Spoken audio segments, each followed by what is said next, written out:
Hello and welcome to this episode of Cosmic Crow Tarot, where today we're going to be taking a look at the Grimm Tales Tarot created by Fiona Edgewood. Now, I will admit, when I first saw this deck, I do this thing where I go on Amazon and I look up upcoming tarot decks because, they have a ton of decks available, and they tell you the ones that are going to come out in the next couple months and things like that. And that's when I first saw this deck. Now, when I first saw it, Grimm, we think Grimm fairy tales, but now that I've got it in my hands and I look at the box and everything, I realize there's an M missing right here. Yes, the brothers Grimm had two M's, not one. So this is Grimm Tales, and it just reminds us that life can be grim sometimes. And as Cosmic Crow Tarot with an obsession with like Edgar Allan Poe and stuff, this deck definitely still speaks to me. It's definitely one that I already love just looking at the box. You can tell like it's still on the plastic, it's not even open. But the whole grim idea, reminds us that life can be grim, but when we look at it, we find the silver lining, then life can be great for us. Now, here's what it says on the back, and it says a new tarot that looks quite grim. Welcome to the eerily familiar world of Grimm Tales Tarot, where images and symbols from fairy tales magically mingle with undercurrents of occult secrets that lurk behind cottage doors and dark forests. Reading with this Rider-Waite Smith-style deck allows you to create your own dark fairy tale full of magic knowledge to guide your life path. Use your intuition to listen to the characters as they whisper messages about your modern day once upon a time. So this does have the Grimm fairy tales energy to it, but it's so much more to that. And I'm really excited to add this one in my collection. I'm really excited to, allow it to read for you if you're interested. And, I'll share that link in the description below where you can purchase this for your own collection because it's very available wherever decks are sold. Like this example of this one, I got it at my local Books A Million. It's in the local mall, and I never can find decks there. Like they never seem to have the ones I'm looking for. And I actually had to go 2 days in a row to find this beauty. They only had 2 copies of it. And like the first day I went, they're like, oh, the truck just came. I don't have the boxes open yet. And I'm like, okay, well, I'll see you tomorrow. And sure enough, I went the day after, and right there it was. And I was so excited because it's so rare where I live to get decks locally, and I have to get them up places like Amazon and stuff. But there, I found it at the local mall, and I was, here it is. Now, I was going to use my scissors to make a little slip in the plastic, but it actually came when I was like messing with the box, so that really worked out well. Trusty scissors are right there if we needed them, but they can sit on the side. We're getting the box open now with the plastic off of it. There's probably plastic around the cards too, because that keeps them safe, And there you have the box. You see it's one of those magnetic sides right there where it says Grimm Tales, and it's kind of almost like a book. It's absolutely beautiful. I love the darkness, the macabre kind of energy that already comes with it and just in the deck. And you see the box itself, very small, very easy to deal with. The cards are a perfect size, I feel, fit right there in your hand, so they're ready to go. And there we've got the little paper thing around it that I'm not even going to try to get it off and move it. It seems that one side of it seems to be stuck. There we go. Do not want to damage the cards when we first open it, right? We'll take that off, and we've got the Fool right there. Before we get to the deck, we're going to look at the guidebook a little bit. I'll show you the guidebook. There you see it's got color illustrations in there, which is something rare with like a small deck like this, like a mass market one. Usually they're black and white, but that is awesome that they give you the colors and everything in there to teach you about it. So this deck might be a great deck for beginners. It might not. If it calls to you, don't worry if you don't have the strong intuition, the knowledge that you think you need to work with it. If you love the energy of it, you see the cards and you really like it, then you're going to work with it. You're going to get better at it. And that's how anything works. The saying, practice makes perfect. That's the energy of the Eight of Pentacles, that practice that you put in, the energy that you draw a card every single day and see how it relates to your life. The more you're willing to learn, the better you're going to get at it. So we're going to go right with that Fool right there there's the backs. You see that like flying monkeys, Wizard of Oz kind of thing. Beautiful, beautiful backgrounds there. It doesn't matter if you draw it upright or reverse because it's the same either way. So that's really awesome. The sides are right there. They are black as well. That Fool is one of the reasons I was a fool for this deck. The beauty of this, the story that it tells. She's down here. She's looking at where she's been, but she's ready to go where she's never been before. So that is a beautiful illustration right there. followed by the magician. The magician he doesn't have that monkey on his shoulder that we see. I think the monkey's on his shoulder in the Rider-Waite-Smith. We don't have that there. He's got the wings himself. He's got bat wings. He's got that power. He's going to fake it till he makes it. He has the darkness, the light, everything coming together to bring magic into his life. So that is an awesome illustration right there. Who am I kidding? I do this all the time. I say, this is awesome, this is awesome, this is beautiful. But that's the reason we collect decks, right? And the closer it gets to the holiday season, the more we're going to be looking for those decks. Those people out there that love the tarot, we don't know what to get for them. This is a new deck that's just come out in the last couple weeks, so it's definitely one that might be on that book. Or even you. I know I have this issue, obviously. You might have this same issue. Christmas might be very difficult for people to purchase gifts for you. Birthdays might be very difficult to purchase gifts for you because you know what you want and you'll go get it yourself. You don't want to wait. That's definitely, I grew up with that. My dad's the same way. I'm that same way. My mom's the same way. It drives my husband nuts because it's like, oh, we want this. You could get it first for Christmas. Oh, wait, no, I just bought it myself. So here we are. The high priestess is right here and she's got the pomegranate on her head. She's got the snake, that wisdom and everything. So gorgeous, gorgeous illustration again. And I've noticed too, do they all have this? Let me flip this one back over because I know that one, the Fool did. But yes, like right there, you see the wording. Right here, you see the wording. So it kind of reminds us of stories as well. I don't know if you got a magnifying glass, if you could actually read that, but I like that little nod there, and every single one has that, just that knowledge, that story, that everything in life is a story that, continues even after we're gone. There is the Empress. She's got that story written on her too. I'm getting Alice in Wonderland vibes from her. She's got the cat. She has the hedgehog, the pig with weird ears, the chicken, the duck, or the little chick. It's just beautiful. Like her creation, her creativity is there because of her love of the things around her and the beauty of life. Beautiful. The Emperor is next, and here is the Emperor. That is a gorgeous Emperor, isn't it? It's got feminine vibes to it, but it's still very masculine too. And the dark, when you face that dark, you bring that dark to light, you can create that strong foundation within and trust yourself. So that is beautiful as well. The Hierophant. Very interesting Hierophant right there. I collect tarot decks and I have a lot of them. And this one reminds me of the Shadow of Oz tarot that has a similar character to this one as the Hierophant. I cannot remember what his name is right now, but he's from like the second book or the third book or something like that. So the wisdom, the teacher card of the tarot, as I like to call it. Really awesome praying mantis, I believe, right here with the Chinese symbols and everything there, reminding us, that all the experiences of life, everything can be our teacher if we let it. And there's the story in the background too. The Lovers is next, and there is that illustration right there.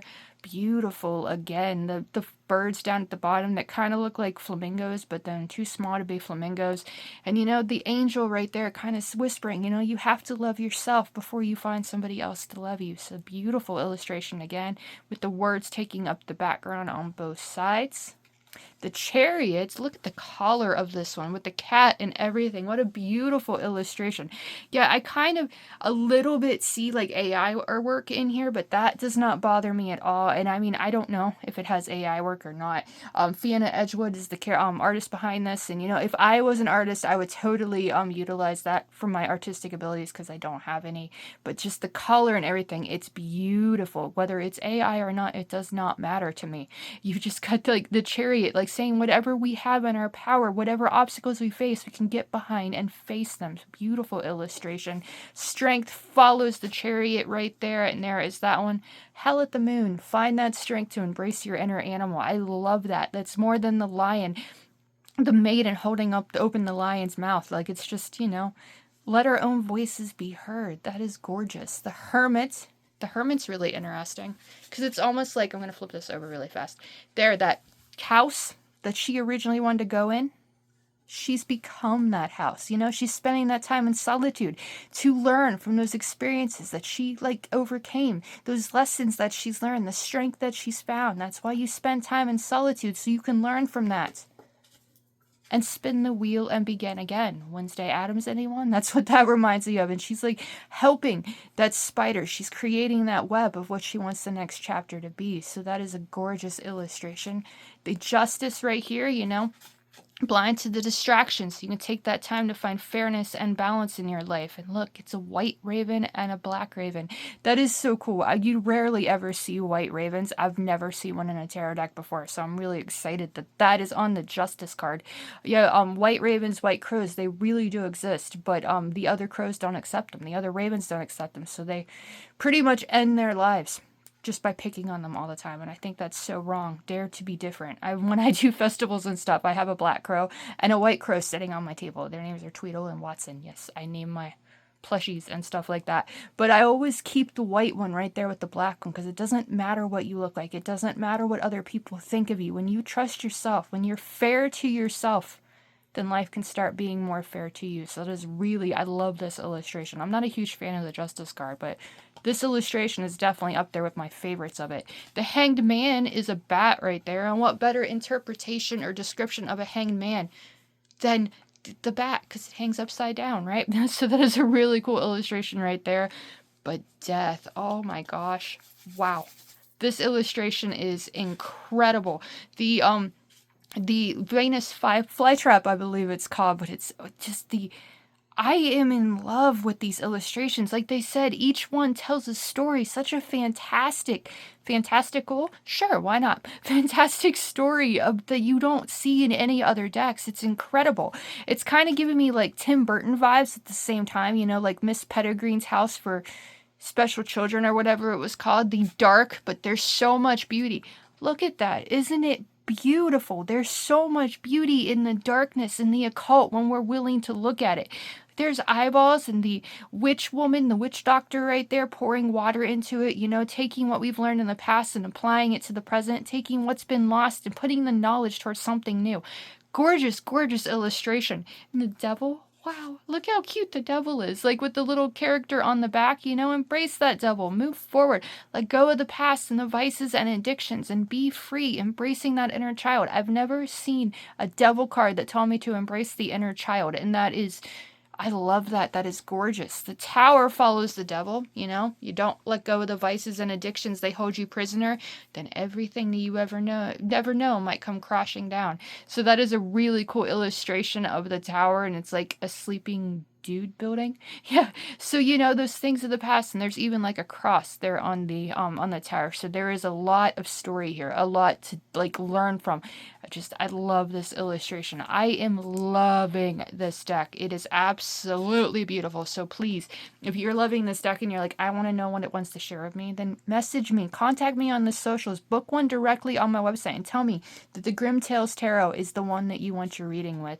There is the star. You've got the words, I kind of forgot that little words on the side because some are more obvious than others. But beautiful illustration of the star. Beautiful illustration of the moon as well. Look at that illustration. Still dark, still gorgeous. Spider web like the Wheel of Fortune right there. But it's creating. And you have all those flowers right there saying, you can create your dreams. You can make them happen. Just like that spider can. She saved Charlotte's Web. Charlotte is the one that created it for, I think it was Babe, right? Maybe not. But the energy there, like when we believe in ourselves and our dreams, we can do absolutely anything. We can find that positivity, that joy that awaits with the sun. There is the sun. Look at the skulls and the flowers and everything. Beauty. When we see beauty in the darkness, anything is possible. Beautiful, beautiful, beautiful sun card. This is becoming up there with like Deviant Moon Tarot when it comes to illustrations. I am in love with it. I even notice here on the back, I don't know if you can see this or not, but the monkey's wings, the flying monkey's wing, kind of look iridescent right there, like different colors and stuff. So that's really cool. Judgment is right there. It's like the magician has become feminine as well and grown the bat wings, joining the bats, embrace the darkness, judge yourself fairly, forgive the past, learn the lessons it has to teach you so you can trust your intuition to find the success of the world. And isn't that a fantastic, beautiful world card with the woman? She's got like the moon kind of haloed around her head. She's got Jupiter maybe back there, Uranus or Pluto or somebody right there. And she's got, the world is bigger than we realize. And we find that confidence to trust ourselves. We can make our lives, our worlds, whatever we want them to be. That is the major arcana in this deck. We're moving right on to the Ace of Cups, so the suit of emotional happiness and fulfillment, with Wizard of Oz, Alice in Wonderland vibes. I say both Wizard of Oz and Alice in Wonderland because the game board right there kind of gives you Alice in Wonderland vibes, but those black and white stockings with those red shoes definitely give you Wicked Witch of the East vibes, don't they? So that is a beautiful Ace of Cups. I love that. The potential that it holds, the emotional fulfillment. You know, even if you like the dark and creepy. Just take Tim Burton, for example. This man is a genius when it comes to art because he does things nobody else has ever done. He brings beauty and weirdness to creepy stuff, and that's what this deck is, and it's just freaking awesome. I love it. The Two of Cups is right there. Again, a gorgeous card of emotionally fulfilling partnerships. Like they're together, like in a bed almost. I've seen pictures of like the skeletons and stuff that were buried or entombed together, and it's just, you know, kind of reminds us that love is endearing, love is forever. That is beautiful. Three of Cups, talk about weird. Yes, the card of creating with your friends, you know, celebrating with the ones that fulfill you, and you see there like they're friends with this octopus thing, and they're all getting together. It doesn't matter what anybody thinks, it doesn't matter if it's weird. They appreciate and love each other, and are celebrating that. When they do and they feel fulfilled, they can begin creating something that fulfills all of them. The Four of Cups is the card of boredom, and seriously, how could you be bored in this situation? You know, you're under that ocean of emotion, you're tired of feeling those feelings, and an octopus wants to come talk to you. Like, that is so creepy and so awesome. Five of Cups, the ghosts of the past, right? That is the energy I'm getting with this one. You know, he's sitting there. It's like a child ghost in the background and everything. The words continue from the major arcana onto these cards as well. So that is a beautiful illustration right there. You know, very focused, looking forward at you, kind of saying, what do you need to let go of? What needs to change so you can focus on something new? And I've noticed, too, what's really interesting here. I didn't notice it before we began. With the exception of the Ace of Cups right there, there are actually no cups on the illustration of the Suit of Cups. So I wonder if this will continue in this other suits of the minor arcana. They're not going to show any actual elements, which, you know, that's fine. The Six of Cups is the card of nostalgia. You know, there's the child with the Jolly Roger reminding us that the inner child is very much alive. That nostalgia where we had that fantasy, we had that imagination, can help us create lives that we love in the here and now. The Seven of Cups is the card of choices. Which cat do you want out of that tree? That is the question you see with this illustration with the little witch and everything. Again, there's so much to go with this deck. And they said it's very Rider-Waite-Smith based. I can see it, but I don't see it as much as like someone else might. You know, there you can clearly tell if she's making a decision, but it does kind of, it's interesting that they've completely left out the elements themselves, like the cups. They're nowhere to be found in these illustrations. The card of leaving behind when no longer emotionally satisfies us is right here with the Eight of Cups, and that looks like Dracula, and he's ready to leave behind what no longer serves him so he can find success with what does. The Nine of Cups, have you ever watched that movie? I think it's called Willard. I believe that's it, where he trained all of his mice to do his bidding. That's what I get from this card. But you know, she's not Willard. She looks very calm and collected. This is the wish card of the tarot. So you know, those mice, just like Cinderella, can help her make her wishes come true, perhaps.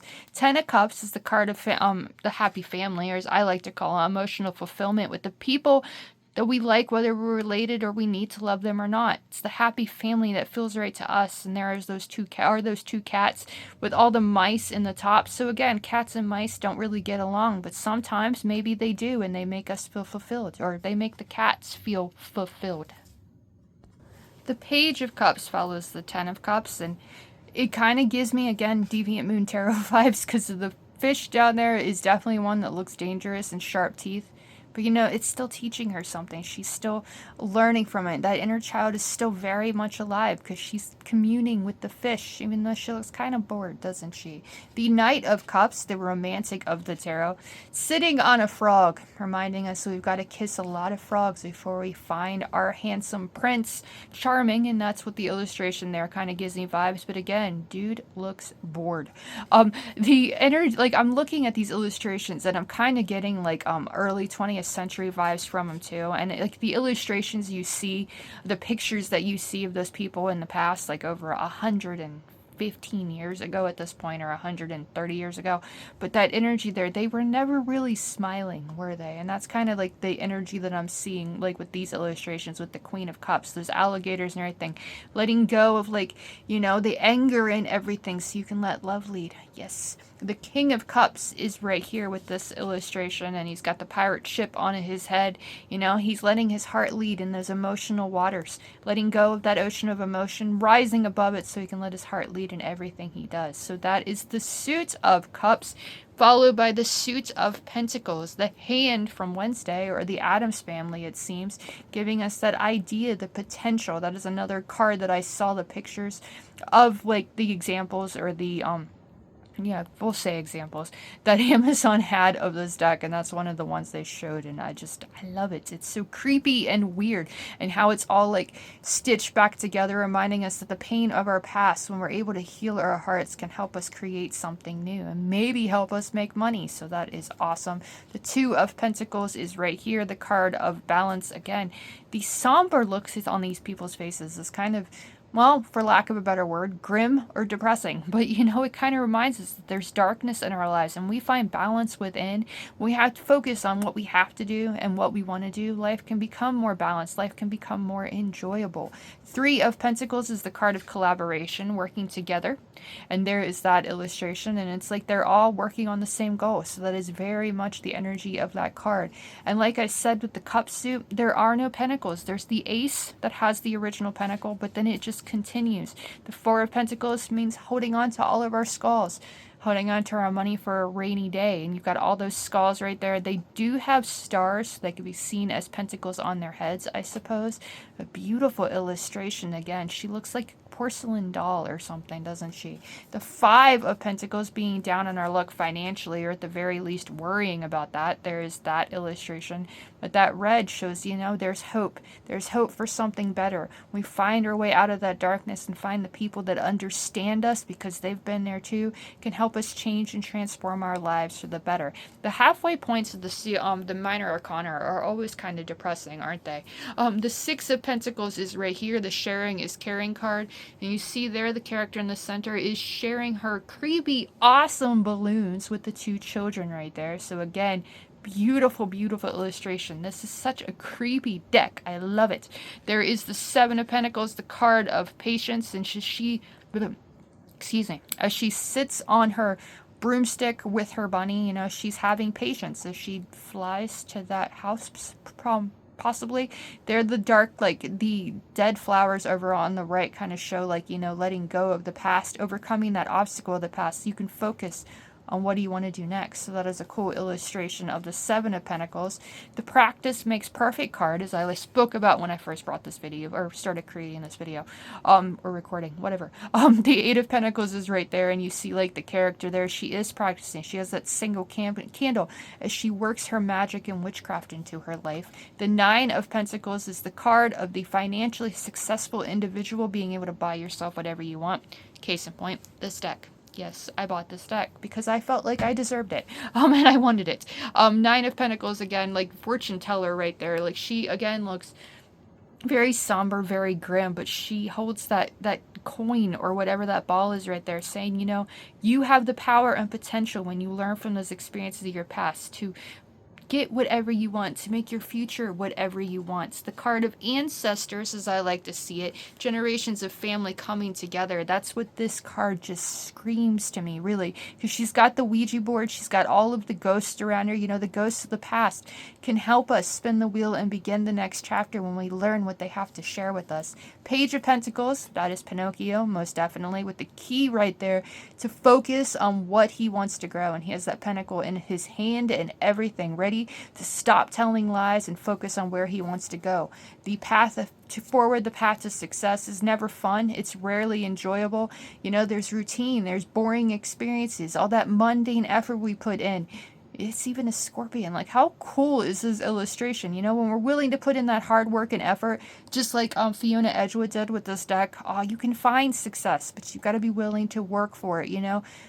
Put poison into your ideas, focus on that pentacle and see where it can lead you. Queen of Pentacles is right here. That spider again. Spiders are cool. Spiders are useful. You have these little insects you don't enjoy. Those spiders are the ones that are going to take care of them for you. But that spider woman there has that pentacle on her head. Like, she's made it. She's found success. She's created her web and she's living in it.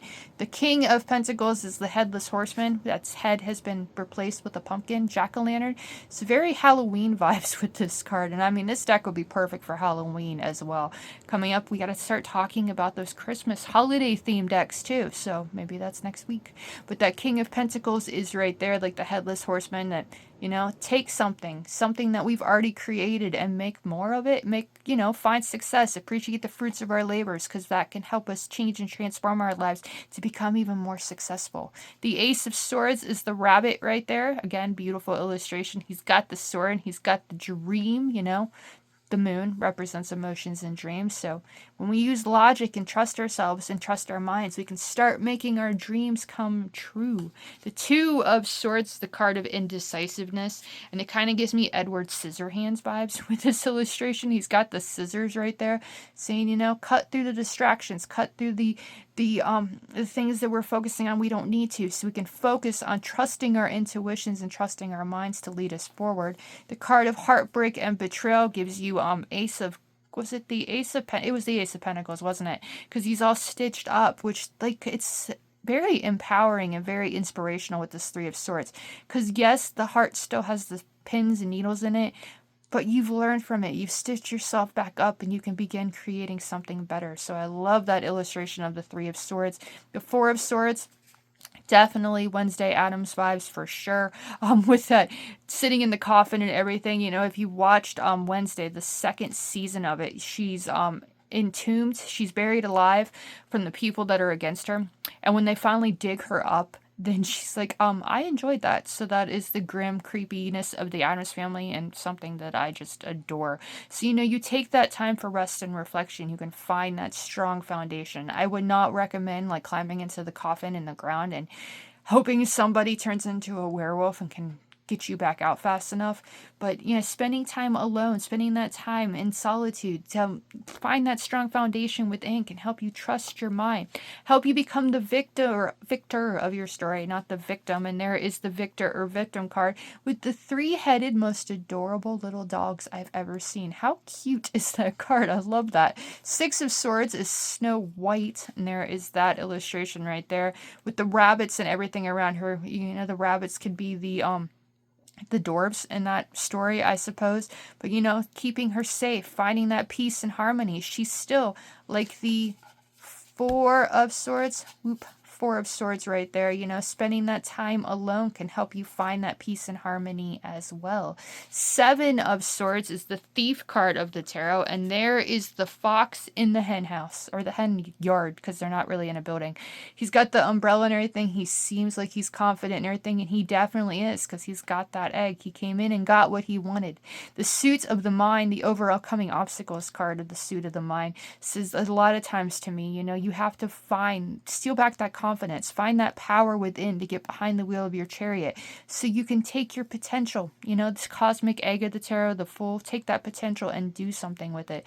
So beautiful illustration again. There's a lot in these cards, and I'm trying to just go through the deck as I tell you about it. And each one just has its own story to tell, and that's why we collect tarot decks. That's why we share it. They're mirrors of our own stories, like the Eight of Swords, the card of a prisoner to your own mind. And there she is, that prisoner. She's in her bedroom. She doesn't see the potential.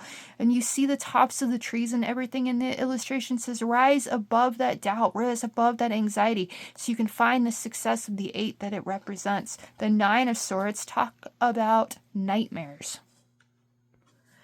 I don't know about you, but this would definitely be something that I would be like lying awake worrying about if this were around me. Yes, terrified of snakes. So that is a perfect card representing the Knight of Swords.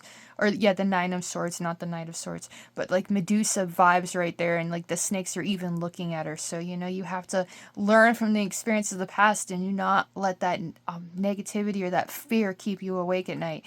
When I was a kid, I think I was like 4. My brother was 2.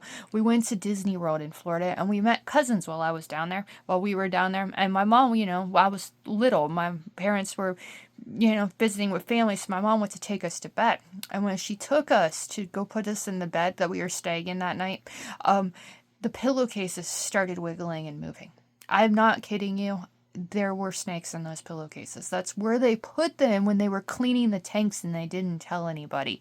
So my whole fear of snakes is very, very, very warranted because I have that image in my head of the pillowcases moving and the heads coming out, the snake heads coming out. So yeah, talk about nightmares. This is definitely one of those things. That's the perfect description of the nightmare card because I know I'm not alone in the fear of snakes. Don't fear spiders. Spiders, definitely fear snakes. I know I'm not alone, but there's people out there that absolutely love them too. So to each their own about your fears. Do not let your fears hold you back. 10 of Swords. Beautiful illustration, isn't it? The way that the pins are in the little doll and everything, you're putting your pain on somebody else. You have to let it go so that you can spin the wheel and begin again. So that is a really cool illustration right there. Page of Swords follows the Ten of Swords. Plague Doctor, but White Mask Plague Doctor right there. The useful information of the past can help us trust our minds and move forward. Moving forward, the Knight of Swords is right there. The soldier that is ready for chaos. He's on some kind of like bee there, so definitely he's ready for whatever life throws at him. I love the color of this. It's still dark and creepy, but it's coming to light, letting go of the past and coming to light, facing the chaos with confidence and overcoming the obstacles because you trust your mind. Queen of Swords follows the Knight of Swords, and it looks like she is riding a bird too, but she's also the bird. So the queen that has known pain in her life, that has experienced a lot of negativity and darkness, she's found strength from it. She trusts herself, found her truth, and trusts her mind to, begin again to create something new. The King of Swords, what's the steampunk energy is the card that I see with this energy, or the energy I see with this card. I said it backwards, but there, that dragon and everything there, reminding you can write your own story, whatever you want to create. When you use logic and you do not let your mind overwhelm you, you can absolutely create anything in this world, just like Fiona Edgewood did with this deck. That is so freaking awesome. We have made it to the Suit of Wands now, the last suit of this deck, of any tarot deck. Usually it's like cups, wands, swords, and pentacles, but we did it differently, and I love that. I love just adding something new, just different, because you can. Ace of Wands is right there, the scarecrow with the crow and everything in the back.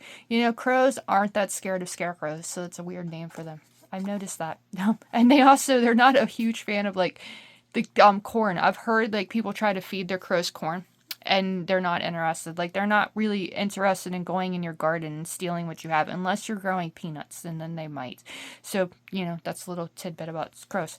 Two of Wands is the should I stay or should I go card. And should you stay? Keep with your company with your cat in your house, or should you see the world? I get those vibes from that illustration. Again, beautiful. The Three of Wands, just there's certain illustrations that they bring me so much joy. Death himself is standing in a graveyard. The Three of Wands is the card of focusing on what you're passionate about, making the choice. And when you do, you inspire the next generation. You inspire others to follow their own passions too. And that's why the Three of Wands of any tarot deck is my favorite card, for that exact reason. You make the choice to follow your fire. You don't care what anybody else thinks, and you inspire others to go after their passions too. It's beautiful. It's wonderful. And it's the hope for the future and the next generations. Death appearing here says, like Fiona Edgewood creating this deck, Tim Burton creating his darkness and everything, myself bringing cosmic to crow, and, letting the pain of the past, finding light and silver lining and everything. This card just kind of speaks of that, and it is absolutely beautiful. There's a couple cards in this deck that I think are just, my favorite illustrations of anything ever, and this Three of Wands. Yes, totally one of my favorite illustrations ever, because there's something about a graveyard, the peace that comes with it, that I'm definitely passionate about. So Death appearing here says, if we're passionate about death, we're passionate about the occult, the macabre, the creepy, the wonderful, then trust it and create something with it. Beautiful. Four of Wands follows that, the card of celebrating our strong foundations, a wedding or something similar, but it doesn't have to be. And there's that fox we met with the Seven of Swords, dancing with other foxes. There's another fox right there, and there's girls there, you know, just embracing, having fun, being with those people that we feel stronger because of, and dancing to our passions. Beautiful. Five of Wands is the card of fighting, you know, immaturity with other people's passions, not trusting ourselves because we're focused on theirs. But this one just shows the one character, Harry Potter, perhaps, with the fire and everything coming out of his hands, saying, you know, you have the power to focus on your passion. You have the power to change and transform your life for the better when you trust it and trust yourself to go after your passions. The Six of Wands, definitely look at that face. It looks like Rihanna, doesn't it? But that Six of Wands, celebrating our passions and our victories, no matter how small they might be. This was the illustration on the front of the box, but it's a little bit different there, isn't it? Like, look at her face and look at that one's face. She is definitely more, this one is definitely more Rihanna than that one, isn't it? That's insane, like how perfect that is. But she's standing there like she's got all these birds around her. She's flying. She's victorious because she's learned from the past and she's letting her passion lead her in the here and now. So beautiful, beautiful illustration. Seven of Wands. Usually this is the card of defending our passions about against the ones that don't believe in us. But it seems like she's almost more Six of Wands energy than the Six of Wands was, because all these people seem to be supporting her, celebrating her, because she's found her passion. So follow your passions and other people will support you, and you can overcome the obstacles that stand in your way of them as well. The Eight of Wands, life moving quickly because we let those arrows go. We let those passions go. There is that illustration with the flying monkey from the background. So, you know, you take that passionate idea, you start writing your story. You can find success if you don't give up when life gets difficult. The Nine of Wands is the card I called it, if looking over your shoulder, wondering when the next shoe's going to fall. Her shoe's gonna drop. But there you have that illustration. She's kind of looking at you saying, you know, let it go. Let the pain of the past go. Stop worrying that bad things are going to happen again and learn from those experiences. Letting your passion lead you in the here and now, which leads us to the Ten of Wands. Dude definitely looks overwhelmed. Humpty Dumpty, maybe? No, definitely weird, creepy, story vibes with this illustration. He's even got the rooster like walking beside him, and all those sticks and everything kind of remind us we don't have to go at it alone. That rooster reminds us there's people out there that can help us with our passions, and if we take some of that aside, we put some of that burden aside, we can focus on one at a time and, you know, complete what we're working to complete. The Page of Wands is a princess with the light on a stick. Yeah, and reminding us, you know, when that inner child comes out and plays, when we focus on our passions and let passion and fire lead us forward, we can create lives that we're passionate about. So beautiful illustration reminding us that our stories have potential when we start writing them. Knight of Wands follows the Page of Wands. You have that illustration right there, which reminds me of the Page of Wands from the Deviant Moon Tarot, because they're also on stilts, but they're on stilts on an ice rink. So this guy definitely seems like he's very more capable of achieving, you know, goals there because he's on land. But very interesting. It kind of gives you that energy of the Knight of Wands that I appreciate and I understand. Is the Knight of Wands can be very, very flighty. So you see there, he's on the stilts. He's got a wand in his hand focused on something else too. And there he's looking at something else on the ground. So yes, a lot is going on in this illustration. If you stay focused, you can create something wonderful. But if you don't focus and you get distracted by other things, then that overwhelming energy of the 10 will become, your mindset will become the name of the game, because, you know, you're too distracted to focus on one thing at a time. That's why I do videos like this. You know, I have a couple decks, like I haven't even opened yet, that I want to do videos for. But if I do more than one at a time, then you're going to get distracted. You're not going to, you know, this is the one I want. You know, you go through, you skip through the video, you fast forward or whatever, you turn it off, and it's because you're not interested in it. But there's other videos too, other decks to be seen, and only focusing on one at a time is the key to realizing, you know, this is what I want, and finding success with it. Queen of Wands is right there as a unicorn with a tiny little bird. So that beautiful, interesting illustration right there, you know, bringing magic, creating magic in our lives. And last but certainly not not least, is the Mouse King on a piece of cheese, because that's what mice are passionate about, right? Reminding us that, when we tell our stories and we share our stories and we find our passions and we let them lead, we can inspire others to do the same. No matter how weak, meek, and little we might seem to think we are, we can absolutely create stories in our lives and create the lives that we love and enjoy. That is the Grimm Tales Tarot. Definitely a deck that I highly recommend for anybody that loves the creepy, macabre, and weird in life. Tim Burton vibes, again, because I love Tim Burton, so I love decks that have Tim Burton vibes. Again, it's not for everybody. I would say this would be a good deck for beginners, especially like with that guidebook right here. Let's go ahead and read the message for the Fool, so you can get an idea of what the deck or the book might actually share. There's not a lot here, to fit it in this tiny little white book, but it's got color. Yes, I love that. It says the beginning of a journey, physical, spiritual, or both. Taking a leap of faith, prioritizing curiosity, not relying on solid plans or proof. Choosing your own path, new beginnings, shaking hands with the unknown, not needing permission or approval. The heart strikes out on its own to follow its bliss. Optimism, potential, opportunities, listening to gut instinct. Keeping an open mind, enthusiasm takes the lead, the inner child playing with the world of potential. Striking out for adventure in pursuit of discovery. Sometimes this card indicates naivety or ignoring danger signs. So there is very much key words there that can help you if you are just growing your craft. There are thousands of books out there to help you grow your intuition on the subject too. Trust me when I say that's what I did when I started reading the tarot.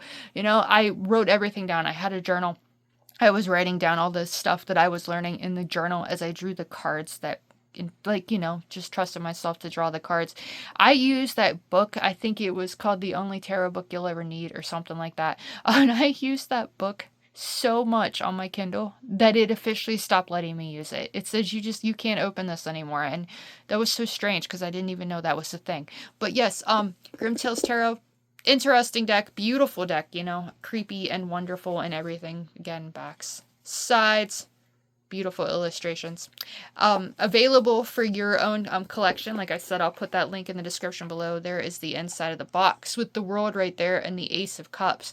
Just kind of like it opens up. It's like a story. It's beautiful. But I'll put a link in the description below of where you can purchase this for your own collection if you are interested. If you are interested in seeing what these cards have to share with you personally, then feel free to comment on this video, message me on the socials, or book a reading directly on my website. All of those links will be in the description below.